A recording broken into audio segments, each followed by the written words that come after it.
Of course, this is Planet Jazz. I'm Alvin Jones, and today must be Black Day. Today is a black day. See, all black. I'm in black. He's in. Well, I got gray, but you know, Well, it's a shade of black. Shade of black, Well, yes. yeah. This is the black man folded hand thing. That's right. The pensive black man look. Welcome back to Planet Jazz. This gentleman here, the man in black, Mr. Paul Jackson Jr. So Welcome. what's up? Good to see you again. Good to be seen. Thank you. Good to see you too. Well, you know what? I've seen you since you've seen me, because I saw you do the praise. It was a praise worship. Yeah, it was a 6-hour worship service in D.C. Right. Yeah, in the mall. Yeah, so that was kind of exciting. Sheila E. and John Tesh and a whole bunch of folks. That was a good thing. Yeah, that was kind of cool. How do you play gospel music a lot? I do a lot of gospel, do a lot of worship conferences all over the world. Been to Guatemala, Spain, Korea 3 times. I just got back from New Zealand, which is where the All Blacks t-shirt came from, Singapore. You know, doing worship conferences, concerts. Did a live concert in Switzerland, gospel record with Vinnie Colaiuta and Abel Boreal. So been doing a lot of that, which has been a real good thing. Okay, Kirk Whalum is going to be on stage. Have you guys ever played together, done any gospel things together? Oh, actually, yeah. We've done 2 projects, The Gospel According to Jazz and then Gospel According to Jazz Chapter 2, with George Duke and Jonathan Butler, Tata Vega, and a whole lot of folks. So, Tata Vega? Yeah. Oh, man. I haven't heard from Tata in a while. So doing a lot of stuff with Kirk. Oh, that's good. Yeah. That works out. Yeah. Now, what's happening with you as far as new music? Well, actually, starting a new CD next month. It should be out first quarter next year. First quarter, for those of you that don't know, the first quarter, it is January, February, or March, first quarter of next year. So, which is probably when they're seeing the show. So yeah, so okay. Oh, it's a good thing. So hopefully there'll be new music to accompany the show. I have a new album. A new CD. We still call them albums. It right. shows age back in the day, kind of guys, you know. CD that will accompany the show. So have you named it yet? Actually, I do have a name. Okay. The name of the CD is going to be called Feels Like Abraham. So it should be Feels Like Abraham, but since we're taping in November, things could change. Things could change. Subject to change. Feels Like Abraham. Feels Like Abraham. How'd you come up with that title? Well, you know, it's funny. Abraham was about 50 years old when God promised him that he'd have a son and that his descendants would be like the stars, you know, and greater than the stars that he could count. And he was 50, but the promise didn't come true until he was 100 years old.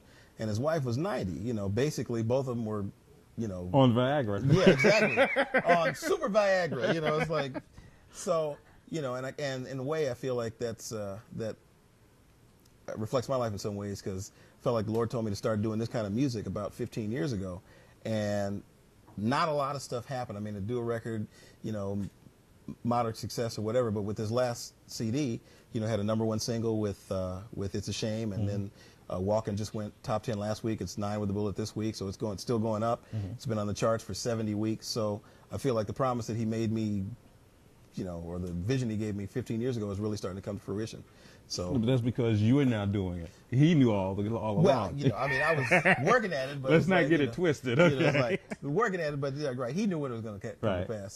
So you know, it kind of like I kind of understand what Abraham was going through. I mean, 15 years is a lot different than 50, but so that's why I was thinking about calling it Feels Like Abraham. Anything that you want the viewers of Planet Jazz to know about Paul Jackson Jr. that maybe they didn't know before? Maybe they didn't know.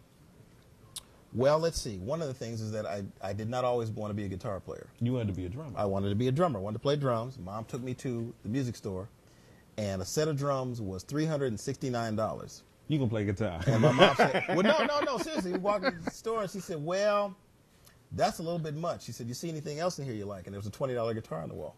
So we got the guitar, and that's how I started playing guitar. So if drums were cheaper, you'd be a drummer. If drums were cheaper, I'd be a drummer. So now everybody knows that Paul Jackson Jr. would have been a drummer if his mama drummer. had a little more money. If that was payday. Right, if that was payday. You know, Mom and Daddy said, yeah, we're feeling generous today. You know. So you should have came right before Christmas. Mom, can I get the drums? That's true. Actually, it's funny because a few years later, like 5, 6 years after that, they got me a guitar that I still play today. It's a Gibson ES 335, and I still have the guitar today. They got me that for one Christmas, and that's been on a lot of records. Now, do you have a drum set? No. Well, actually, I do have a practice drum set that my sister gave me. My sister's a drummer and a percussionist, so she gave me a practice drum set that my kids play on. My son practices.